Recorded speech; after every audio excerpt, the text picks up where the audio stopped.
Les carrières post-palais de Meghan Markle et du prince Harry ne se sont pas traduites en soutien aux États-Unis, car leur popularité est inférieure à Kate, la duchesse de Cambridge et d'autres membres de la famille royale. Le duc et la duchesse de Sussex ont choqué le monde lorsqu'ils ont annoncé leur démission en tant que membres supérieurs de la famille royale l'année dernière. Le couple a déménagé à Los Angeles avec leur fils Archie et a depuis accueilli une fille, Lilibet Diana. Cependant, un sondage a révélé que Harry et Meghan étaient à la traîne de Kate en termes de popularité aux États-Unis. Le sondage YouGov de février a révélé qu'environ 63% des personnes interrogées aux États-Unis considéraient Kate comme très ou plutôt favorable. Cependant, seulement 57% ont dit la même chose à propos de Meghan. Pendant ce temps, le prince William a dépassé son jeune frère, Harry, avec respectivement 66% à 62%. La reine était toujours favorisée par rapport aux Sussex avec 68%, de nombreux Américains la considérant comme très ou assez favorablement. Maintenant, l'expert royal, Daniela Elser, a fait valoir que l'approche rapide de Harry et Meghan dans leur carrière post-palais ne s'était pas traduite en soutien aux États-Unis. Écrivant dans news.com.au, Madame Elser a déclaré: les Britanniques étaient lésés par le fait que Harry et Meghan aient semblé aveugler la reine, une accusation qu'ils ont niée, et s'être volatilisés lorsqu'ils n'ont pas obtenu exactement les nouvelles conditions qu'ils pensaient. Les Américains, quant à eux, étaient prêts à les accueillir à bras ouverts et des paniers de muffins sans gluten, se délectant de leur culot.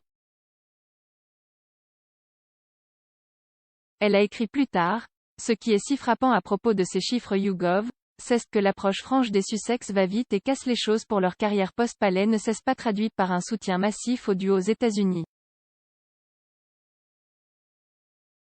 Cela devrait être préoccupant, étant donné que la popularité est la devise sur laquelle sont construites les relations commerciales très lucratives. En juin, un récent sondage a révélé que la popularité de Meghan à travers l'Europe dépassait le prince Charles. Un scrutin effectué auprès de 6000 personnes en France, en Allemagne, en Italie et en Espagne a révélé que Meghan était plus populaire que le prince Charles à 39% et 32% respectivement. Alors que la reine était toujours la favorite en Italie, 62%, en France et en Allemagne, toutes deux à 54%, les Espagnols ont montré leur soutien à l'équipe Harry et Meghan qui se sont classées première et deuxième favorites, 43% et 39% favorables. Pour ajouter aux résultats accablants pour Charles, plus de la moitié des personnes interrogées, 56%, préféreraient que le prince William soit le prochain monarque britannique. Charles, qui sera roi lorsque la reine Elisabeth II démissionnera ou mourra, n'a reçu que 18% des voix. Depuis qu'ils ont démissionné en tant que membres de la famille royale, Harry et Meghan ont tous deux fait plusieurs allégations explosives au sujet de la société. Dans l'interview explosive avec Oprah Winfrey en mars, Meghan a affirmé qu'il y avait eu des conversations sur la couleur de la peau d'Archie avant sa naissance. Depuis lors, Harry a également participé à un podcast et à une série documentaire où il a frappé la famille royale.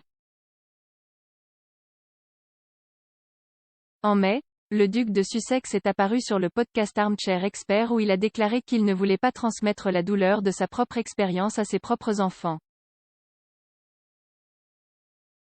Harry a déclaré: je ne pense pas que nous devrions pointer du doigt ou blâmer qui que ce soit, mais certainement en ce qui concerne la parentalité, si j'ai connu une forme de douleur ou de souffrance à cause de la douleur ou de la souffrance que peut-être mon père ou mon parent avait souffert, je vais m'assurer de briser ce cycle pour ne pas le transmettre, en gros. C'est beaucoup de douleurs et de souffrances génétiques qui se transmettent de toute façon, donc en tant que parents, nous devrions faire de notre mieux pour essayer de dire: vous savez quoi? Cela m'est arrivé, je vais m'assurer que ce ne soit pas le cas, ça ne t'arrive pas. Dans une série documentaire, intitulée The Miyu Kansi, Harry a également parlé de ses expériences avec la santé mentale, affirmant que sa souffrance remonte aux mêmes personnes, au même modèle commercial et à la même industrie.